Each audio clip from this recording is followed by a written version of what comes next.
आज हम शनि की 7वीं दृष्टि के बारे में बात करते हैं कि शनि की जो 7वीं दृष्टि होती है, यानी जो उसका 7th एस्पेक्ट होता है, वो हमें क्या सिखाता है, क्या समझाता है, क्या बताता है, हमें क्या करना चाहिए और किन चीजों का हमें ध्यान रखना चाहिए। शनि को जैसे आप जानते हैं कि शनि आपका कर्म है। जिस कर्म को करने के लिए आप यहां पर आए हैं वो शनि से देखा जाता है, शनि की प्लेसमेंट से देखा जाता है। और कर्म के गुण क्या होंगे वो शनि की राशि, शनि का नक्षत्र और उस नक्षत्र का जो पदा होता है वो शनि का गुण होता है। यानी कर्म जो आप कर रहे हैं वो किस तरीके से करेंगे वो शनि के नक्षत्र और उसके पदा से देखा जाता है और उसकी राशि से समझा जाता है।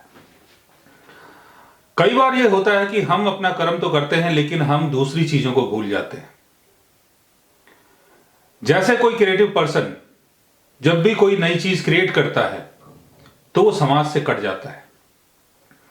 कोई भी इंसान जब वो अपने बारे में सोचता है, अपने लिए कुछ करता है, तो दूसरों के बारे में सोचना बंद कर देता है। एक धनी इंसान जब वो धन के लिए मेहनत करता है, धनवान बनना चाहता है, तो और चीजों को वो भूल जाता है। कोई सुखी इंसान जब अपनी सुख की तैयारी करता है, सुख को इकट्ठा करने की कोशिश करता है, सुख को बनाने की कोशिश करता है, तो वो दुनियादारी को भूल जाता है। तो शनि की जो 7वीं दृष्टि होती है वो हमें यह समझाती है कि जहां पर शनि की 7वीं दृष्टि पड़ रही है उस चीज को हमें मैनेज करना है, उस चीज को हमें बैलेंस करना है। क्योंकि वो जो घर है जहां पर शनि की 7वीं दृष्टि पड़ रही है उस घर को हम प्रॉपर तरीके से मैनेज नहीं करते हैं।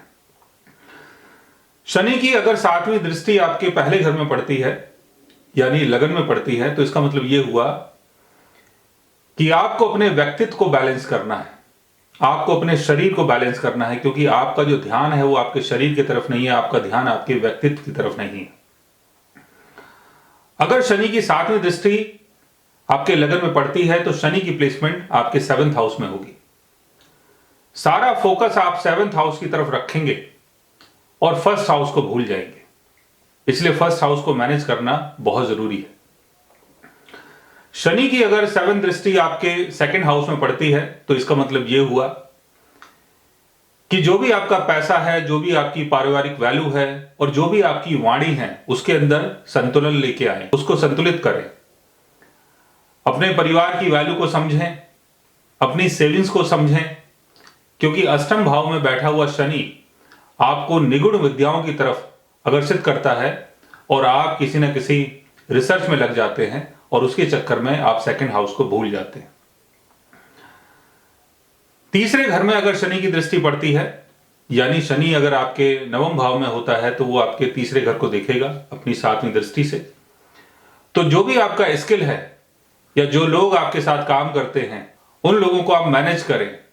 किसी से मिलना है तो टाइम पे जाएं, किसी से बात करनी है तो टाइम पर करें, कोई भी प्लानिंग करनी है तो समय पे करें। चौथे घर में अगर शनि की 7वीं दृष्टि पड़ती है तो अपने परिवार को मैनेज करें। जो भी आपका घर है, जो भी आपके माँ बाप हैं, उनको मैनेज करना, उनको संतुलित करना, यह भी आपका कर्म होना चाहिए। क्योंकि सारा जो ध्यान है आपका वो पब्लिक ड्यूटी की तरफ चला जाता है। क्योंकि शनि आपके 10वें घर में होगा अगर शनि की 7वीं दृष्टि आपके चौथे घर में पड़ती है। पंचम भाव में अगर शनि की दृष्टि पड़ती है, 7वीं दृष्टि, तो जो भी आपका क्रिएशन है उसको मैनेज करें, कुछ क्रिएट करें, अपने बच्चों की तरफ ध्यान रखें और जिनसे भी आपका प्यार मोहब्बत है उसको भी बैलेंस करने की कोशिश करें। छठे घर में अगर शनि की दृष्टि पड़ती है तो शनि की जो प्लेसमेंट है वो आपके 12वें घर में होगी। तो रोज का काम, डेली का काम, बीमारी, शत्रु, ऋण, कर्जा, इन सब चीजों को आपको बैलेंस करना होगा। इन सब चीजों को आपको ध्यान से मैनेज करना होगा क्योंकि आगे चल के ये चीजें आपको परेशान कर सकती हैं। 7वें घर में अगर शनि की दृष्टि पड़ती है तो समाज को बैलेंस करें, अपने लाइफ पार्टनर के साथ जो भी आपके तालमेल है उसको बनाने की कोशिश करें। क्योंकि लगन में शनि की जो प्लेसमेंट है वो ये बताता है कि आपका सारा ध्यान अपने शरीर की तरफ, अपने व्यक्तित्व की तरफ होगा तो आप 7वें भाव को भूल जाएंगे। अष्टम भाव में अगर शनि की दृष्टि पड़ती है तो ऐसे लोगों की मदद करें जिन लोगों के पास कुछ भी नहीं है, जिन लोगों का सब कुछ बर्बाद हो चुका है। और जो भी इमरजेंसीज होती हैं किसी भी प्रकार की, चाहे कहीं कोई एक्सीडेंट हुआ हो, कोई घटना हुई हो, उन सब चीजों को भी मैनेज करना आपका काम है। अपने लॉस को मैनेज करना भी आपका काम है। अपने लाइफ पार्टनर की फैमिली को मैनेज करना भी आपका काम है। नवम भाव में अगर शनि की दृष्टि पड़ती है तो धर्म से संबंधित चीजों को मैनेज करें। पूजा पाठ, भगवान, गुरुजन, इन सब लोगों से मिलते रहें, लोगों से बात करते रहें और चीजों को बैलेंस करें। दसम भाव में अगर शनि की 7वीं दृष्टि पड़ती है तो समाज को बैलेंस करना है, सामाजिक चीजों को बैलेंस करना है, समाज के साथ मिलजुल के चलना है, क्योंकि आपका सारा ध्यान आपके घर की तरफ रहेगा अगर शनि की 7वीं दृष्टि आपके दसम भाव में पड़ती है तो। 11वें घर में अगर शनि की दृष्टि पड़ती है तो अपने मित्रों को और जहां पर आप रहते हैं, जिस समूह में आप रहते हैं, जो लोग आपके साथ रहते हैं, उन सब लोगों को मैनेज करना, उन सब लोगों को बैलेंस करना भी आपका काम है।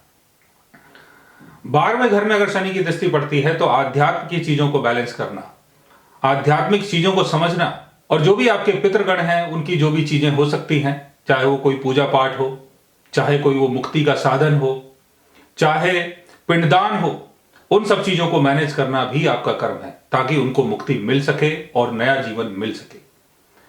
तो शनि की 7वीं दृष्टि से हम ये समझ पाते हैं कि हमें किस चीज को बैलेंस करना है, कौन सी चीज हम प्रॉपर तरीके से नहीं कर पा रहे हैं, उसको करना भी बहुत जरूरी है। सो दोस्तों, आज मैंने आपको बताया शनि की 7वीं दृष्टि के बारे में। अगर आप भी जानना चाहते हैं किसी ऐसे योग के बारे में तो उसके लिए आप हमारे चैनल को सब्सक्राइब कर सकते हैं। और अगर आप हमसे बात करना चाहें, कंसल्ट करना चाहें, पर्सनली हमसे मिलना चाहें तो आप हमारी वेबसाइट के थ्रू, हमारे ऐप के थ्रू हमसे मिल भी सकते हैं, बात भी कर सकते हैं, और गाइज आप हमसे कंसल्ट भी कर सकते हैं। So guys, take care, love you all and good bye.